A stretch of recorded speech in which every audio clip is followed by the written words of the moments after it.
अगर आप अंटार्कटिका के बारे में सोचे तो सबसे पहले आपके जहन में क्या आएगा? ग्लेशियर, बर्फ और पेंगुइन। क्योंकि ये दुनिया का सबसे कम एक्सप्लोर किया हुआ खिता है जिसमें बेशुमार अनोखी और हैरत अंगेज चीजें छुपी हुई हैं। लेकिन आपको ये चीजें देखने के लिए अंटार्कटिका जाने की जरूरत नहीं। आपको बस ये करना है कि गूगल मैप ओपन करें और किंग जॉर्ज आइलैंड को सर्च करें, जो कि अंटार्कटिका के जनूब में वाक़या है। इंटरनेट यूजर्स ने एक बड़ी अजीब और काफी बड़े साइज में एक गार की खोज की है। लोगों ने अंदाजे लगाने शुरू कर दिए कि इस गार का रास्ता कहाँ जाता है, जैसा कि ये कोई सीक्रेट बेस हो या कोई लेबॉर्टरी हो या शायद अंटार्कटिका के कदीम शहर में दाखिल होने का दरवाजा है। कुछ लोग ये भी अंदाजा लगाते हैं कि यहाँ बर्फ के नीचे एक बहुत बड़ा पहाड़ दबा हुआ है और इसमें कदीम दौर की कोई गार है। लेकिन खोज लगाने वाले इस गार की लंबाई चौड़ाई का अंदाजा लगाते ही हैरान रह गए। ये 74 फीट ऊंची और 250 फीट चौड़ी हो सकती है। अगर आप एक बड़ा सा प्लेन छुपाना चाहो तो ये जगह आपके लिए बिल्कुल सही रहेगी। देखने से लगता है जैसे कि ये कोई कदीम गार हो। यहाँ दो अजीब से हकायक सामने आए। सबसे पहले आप इस गार के मुंह में देखें। यहाँ आप गौर करें तो आपको सीढ़ी की तरह के स्टेप्स नजर आएंगे। इनकी रंगत काली है जैसे ये पत्थर के बने हो। अगर आप थोड़ी और गौर करें तो आपको इंसानी जूतों के निशान नजर आएंगे, जैसे कोई इस गार में दाखिल हुआ हो या अभी तक इस गार में रहता हो। दूसरी अजीब बात इस गार की ये है कि पहली बार 2007 में गूगल मैप ने इसकी तस्वीर दिखाई और कुछ सालों बाद गायब हो गई। 2022 में दोबारा नजर आना शुरू हो गई।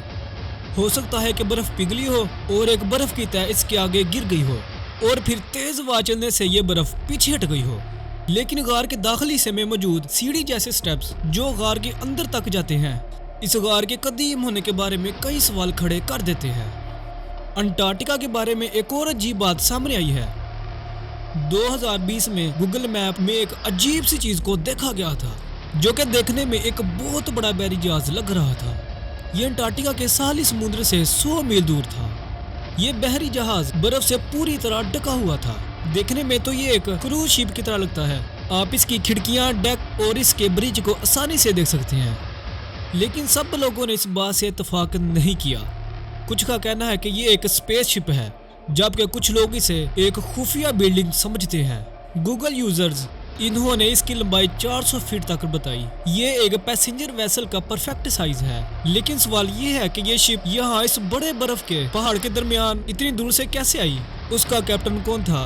अब तक कोई इन सवालों के जवाब तलाश नहीं कर पाया। 2016 में गूगल यूजर्स ने एक सी मॉन्स्टर को देखा, जो कि अंटार्कटिका के साहल में तैर रहा था। दिखने में ये किसी बहुत बड़े जाइंट स्क्वाड की तरह लग रहा था। ये इतनी ही लंबी है जितनी 3 बॉक्स वाली रेल गाड़ी हो। जरा तस्वर करें एक बहुत बड़े साइज का सी मॉन्स्टर अंटार्कटिका के काले और बर्फीले समुद्र में तैर रहा हो, और जो चीज भी इसके रास्ते में आए ये उसे अपने खौफनाक अंदाज में नीचे की तरफ खींच रहा हो। आपने अंटार्कटिका के अजीम खिते में खूनी आबशार को जरूर देखा होगा, लेकिन परेशान होने की कोई बात नहीं, क्योंकि ये कोई खून की नदी नहीं। ये पानी की नदी सदियों से बहुत बड़े बर्फ के ग्लेशियर में से निकलती है। चले हम इसके अंदर जाते हैं और देखते हैं कि माजी में ऐसा क्या हुआ। लाखों साल पहले यहाँ साफ शफाफ पानी की नदी थी। फिर एक पिघले हुए ग्लेशियर ने इसके गिर्द बर्फ की एक मोटी तह जमा कर दी, जिस वजह से हीट, सनलाइट और ऑक्सीजन का रास्ता रुक गया। 1000 साल तक ये नदी इस ठंडी जगह में छुपी रही। फिर एक वक्त ऐसा आया कि नदी ने इस मोटी दीवार में अपना रास्ता बनाया और बाहर बहना शुरू कर दिया। जब ये नमकीन पानी की नदी बाहर फूटी तो इसको ऑक्सीजन का सामना करना पड़ा, जिस वजह से ये सुर्ख रंग में तब्दील हो गई। अंटार्कटिका दुनिया में ऐसा खिता है जहाँ ऐसा कुदरती शाहकार देखने को मिलता है। अंटार्कटिका के बारे में एक और हैरत अंगेज बात यह भी है कि यह दुनिया की सबसे ज्यादा खुश्क वादी पाई जाती है। ये दुनिया का सबसे बेजान खिता है, इसलिए इसका नाम मैकमोडो ड्राई वैली रखा गया है। इस राह में आपको सूरज की तेज गर्मी महसूस नहीं होगी और ना ही कैक्टी जैसे प्लांट्स देखने को मिलेंगे। सहरा का मतलब ऐसी जगह है जहां जिंदगी के वजूद को बरकरार रखने के लिए आबोहवा में नमी या भी बुखारात की कमी हो। मैकमुर्डो ड्राई वैली इन तमाम पैरामीटर्स पर पूरी उतरती है, लेकिन ये वैली अंटार्कटिका के लिए एक किस्म की अनमोल हैसियत रखती है। यहाँ बर्फ के ग्लेशियर देखने को नहीं मिलेंगे। -0 दर्जा हरारत होने के बावजूद यहाँ बर्फ नहीं जमती, क्योंकि लाखों सालों से यहाँ बारिश नहीं हुई, ना ही बर्फबारी हुई। 200 मील फी घंटा की रफ्तार से पहाड़ों से यहाँ तेज आंधी आती है। ये इतनी ही स्पीड है कि आपको अपने पांव पर खड़ा रहना मुश्किल हो जाए। ये हवा बुखारा से भरी और गर्म होती है और अपनी तेज स्पीड की वजह से सहरा में मौजूद गिरी हुई बर्फ और नमी को उड़ा देती है। सिर्फ खुश्क हवा ही यहाँ तक पहुँच पाती है, लेकिन आपको मुख्तलिफ नदियां भी नजर आएंगी जिनका पानी जमता नहीं, क्योंकि यहाँ नमक की भारी मिकदार पाई जाती है। यहाँ का पानी बहुत नमकीन है, जिस वजह से इसके अंदर कोई भी जानदार जिंदा नहीं रह सकता। लेकिन साइंसदानों ने इन नदियों के किनारे माइक्रोस्कोपिक जानदारों के वजूद का इंकशाफ किया है। 20 मिलियन साल पहले अंटार्कटिका जंगलात से भरा हुआ था और यहाँ बेशुमार किस्म के जानवर और कीड़े मकोड़े पाए जाते थे। लेकिन ये हकीकत में मार्स प्लेनेट की सर्द जमीन की तरह बन गई है। साइंसदानों और एस्ट्रोनॉमर्स ने मैकमुर्डो ड्राई वैली में खास किस्म की खूबियां ढूंढी हैं, जैसा कि इस वैली और मार्स की सर्द जमीन पर बिल्कुल एक जैसा कुदरती माहौल पाया जाता है। इसलिए मार्स में जाने से पहले साइंसदान ऐसी जगह में रहकर खुद को उस माहौल के लिए तैयार करते हैं।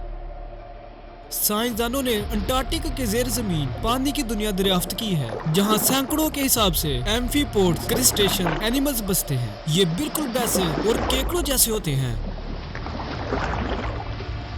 एक मिनट जरा रुकें, ये तो अंटार्कटिका में रहते हैं, लेकिन मैकमुर्डो ड्राई वैली तो अंटार्कटिका में पाई जाती है। इन दोनों अल्फाज के मानी मिलते जुलते हैं, आखिर इनमें फर्क क्या है? हमें इन दोनों अल्फाज में आर्टिक के लफ्ज को नहीं भूलना चाहिए। अंटार्कटिका दुनिया के जुनूब में वाक़या है और अंटार्कटिका अंटार्कटिक में पाया जाता है, जबकि आर्टिक मुकम्मल तौर पर एक अलग जगह है। इन दोनों जगहों में एक जैसा माहौल रहता है, ठंडा मौसम और हर तरफ बर्फबारी।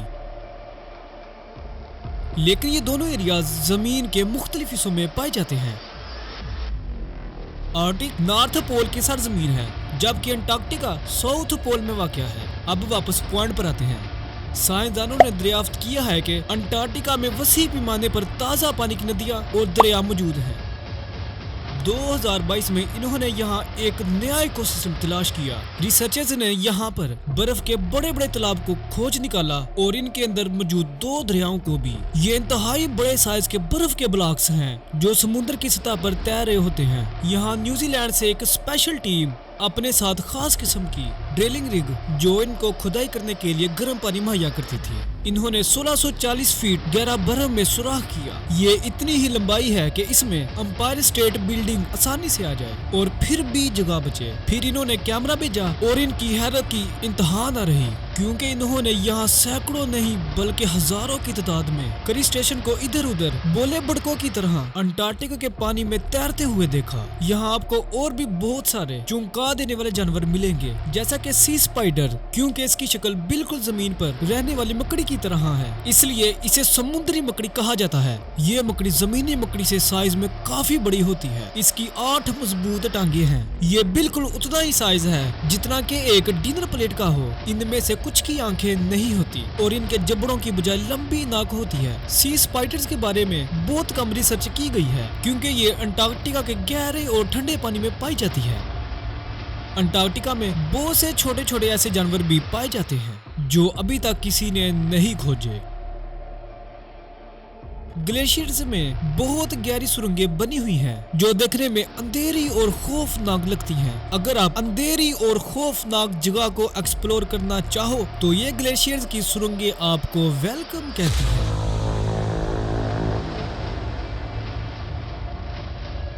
यूजर्स ने इस बर्रे आज़म में डायनासोर के ढांचे और कई कदीम दौर के जानवरों की बाकियात भी ढूंढ निकाली है, जैसे आज के दौर की बतख के कदीम बाप दादा।